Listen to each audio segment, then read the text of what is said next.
Bonjour chers frères et sœurs, je vous salue, vous qui aimez l'histoire. Oh vraiment, il y a tellement de choses à dire sur l'histoire de nos ancêtres. Vous voyez? J'ai commencé plusieurs séries de vidéos sur le livre des morts des anciens Égyptiens, les actes Côte d'Ivoire, actes, et puis les échanges commerciaux dans l'espace Akan. Ça fait plusieurs séries.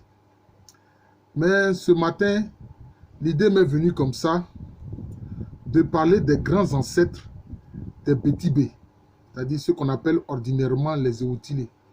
Puisque j'ai eu à faire aussi des vidéos sur certains de nos ancêtres, Osei Tutu, Opoku Ware, la reine Abla Poku, la reine Akwaboni, etc.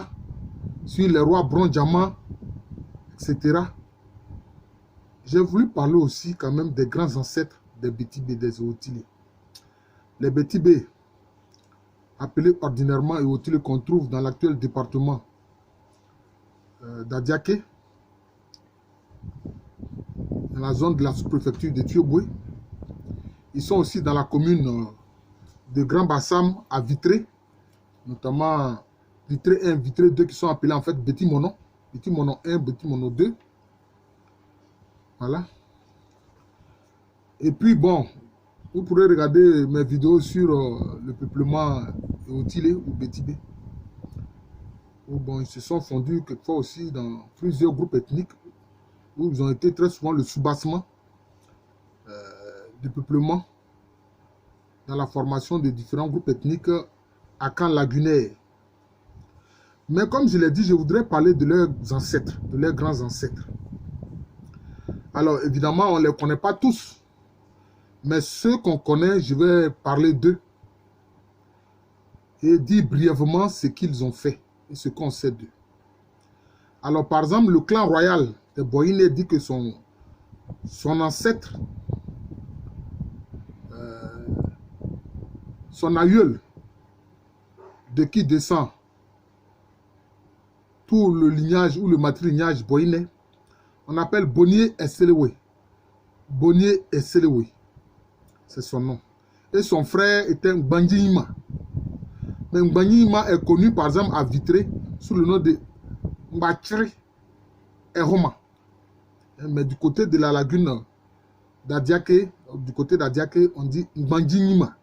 Mbandjima. Voilà, c'est cela. Alors il y a deux ancêtres comme Andjebie et Konobu Ako qui ont été rois, qui ont régné. Et il est dit que avant même que les Agni Brafé, les fondateurs du royaume Agni Sanvi, viennent envahir la région, il y a deux chefs guerriers, Bétibé, qui sont allés en pays Nzema. Ils étaient allés aider les Nzema dans leur guerre contre un royaume qui s'appelle Egura. C'est autour des années 1640-1642. Et ces deux ancêtres-là sont Nobé et Adongeda. Effectivement, ils vont s'installer avec, je peux dire, les groupes, les guerriers avec lesquels ils sont partis en pays Nzema, dans la zone de, comment on appelle ça, Azulenouanou. Azulenouanou.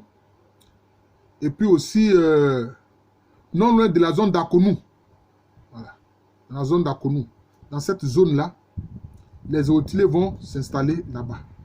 D'ailleurs, même ils étaient d'abord sur une île, l'île d'un fleuve qu'on appelle Amanzoulé. Mais disons que l'île même s'appelait Borazo. Voilà, Borazo. Et c'est de là qu'ils vont créer Azulenouanou et puis qu'ils vont créer Anyouanzini. Mais justement, la famille royale de Azulenouanou est Aloba, donc ce qui correspond à Boatima. Et puis la famille royale de Anyouanzini est Azangoulé. Donc il se peut que, bon, c'est curieux, mais dans les 5 matrilignage Ewotilé, il n'y a pas le matrilignage Azangoulé en tant que tel qui est indiqué.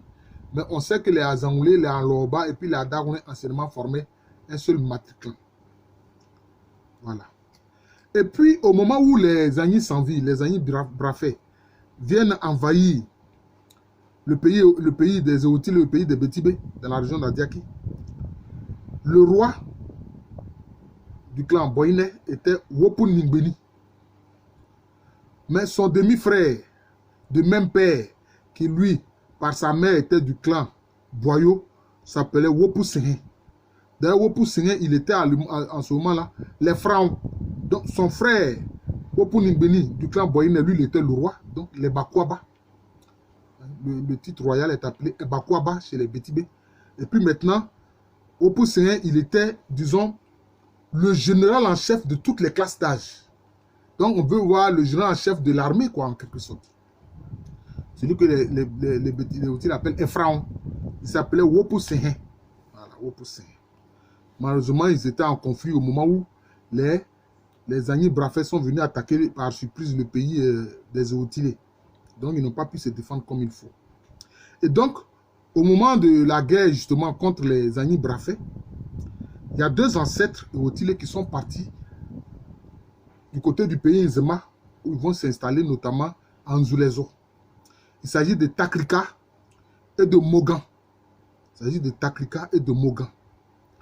Alors, l'ancêtre Takrika, sans doute, était du clan Boyo.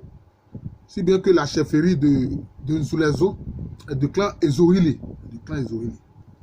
Et puis aussi, il y a d'autres ancêtres qui sont partis du côté ouest. Donc, ceux qui vont finir par s'installer à Vitré, c'est-à-dire Beti Mono 1, Beti Mono 2, et ceux qui vont s'installer à Bietri, qu'on appelle Abeti.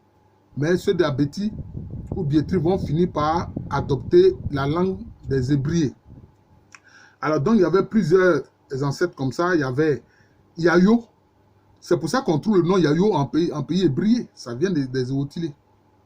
Et Kadje, Efrolon, et puis Kokro. D'ailleurs, Kokro, j'ai retrouvé sa trace dans les sources écrites. Là-dedans, il est appelé Kokroko. Mais vous voyez que le nom Kokroko, c'est un nom qui est donné au Créateur. On dit Nyame Kokroko pour dire Dieu immense. Kokroko, Dieu immense. Voilà. Bon. Donc, Kokro ou Kokroko, voilà, tel est son nom. Maintenant, quand certains Eotilés, certains Betibé, ayant fui les îles forteresses, après avoir été attaqués par les Agni Brafais, fondateurs du royaume Agni Sanvi, vont se réfugier du côté est de leur territoire, qui correspond aujourd'hui aux zones de Alangouanou, Nouamou, etc. Cette zone-là, il appelle les Fiers. Alors, l'ancêtre qui est venu négocier avec le roi des Agni Sanvi pour que les Eotilés puissent revenir vers l'ouest de leur territoire, on l'appelle Elou Ndjomou. D'ailleurs, cet Elou Ndjomou a été un ancêtre du côté maternel de mon père. Voilà, il était du clan Boatimla. Et comme ce clan Boatimla correspond chez les Agni au clan Oyokofwe ou bien Alangwa, c'est justement Elou Ndjomou qui est venu trouver le roi Amoundou Fukpayi des Sanvi, des Agni Sanvi, pour négocier avec lui le retour des Eotilés. Et c'est ce qui s'est fait, mais ce dernier leur a permis de s'installer non plus sur les îles forteresses, mais à l'embouchure de la Bia. L'embouchure de la Bia que les Eotilés appellent Eyendo. Voilà, Eyendo. Parce qu'eux, ils appellent le fleuve Bia Eye, voilà, alors que les autres l'appellent Bia. Donc, cette zone-là de l'embouchure, on appelle ça Bianou. Voilà. Alors, avec le retour donc des Betibé du côté ouest de leur territoire, bon, les Agni Brafais, les Agni Sanvi ont pris quelques dispositions en prenant au sein des familles nobles, enfin au sein des familles, des femmes nobles, au sein des familles Eotilés, des femmes nobles. Il y avait 5 familles, des femmes nobles qu'ils ont installées à Krendiabo. Si bien que même encore aujourd'hui, la famille Boyine, qui est la famille royale des Betibé, est représentée encore à Krendiabo. Et il y a justement un membre de ce lignage-là, Boyine, à Krendiabo, qui va être le trésorier du roi du Sanvi. Il va être le trésorier du roi du Sanvi. Il va être le trésorier du roi Amoundou Fukutwa. Et donc ce trésorier-là, en Agni Sanvi, on appelle Sanvefoué. Le trésorier du roi est appelé Sanvefoué. Alors quand on traduit littéralement Sanvefoué, ça veut dire le détenteur de la clé. 120 clés, fouet, détenteur. Voilà. Désignatif. Le fouet est désignatif. Mais 120 veut dire clé. C'est le trésorier. On appelle Elengan Fato. Elengan Fato. Donc, d'ailleurs, quand vous voyez des noms chez les Agnis sans vie comme Elengan, Essingan, Nobu, etc., ça vient de leur rapport, de leur relation avec les Eotili. Voilà. Donc, c'est cela. Elengan Fato qui a été vraiment un grand trésorier pour le roi Amodoufou Koutoua du Sans-Vie. Voilà. Je vous remercie. Je suis le professeur Alou Kwame René. Donc, j'ai voulu présenter là ces grands ancêtres Betibé et Wotili. Voilà. Peut-être qu'il y en a d'autres encore, mais bon, dont l'histoire n'a pas retenu les noms. Mais ce sont ceux dont l'histoire a retenu les noms que je vous ai donnés là. Je vous remercie. J'enseigne à l'université Félix Houphouët-Boigny, université qui est à Abidjan, dans le quartier de Cocody. C'est en Côte d'Ivoire, un pays situé en Afrique de l'Ouest. Merci encore et bonne journée à tous.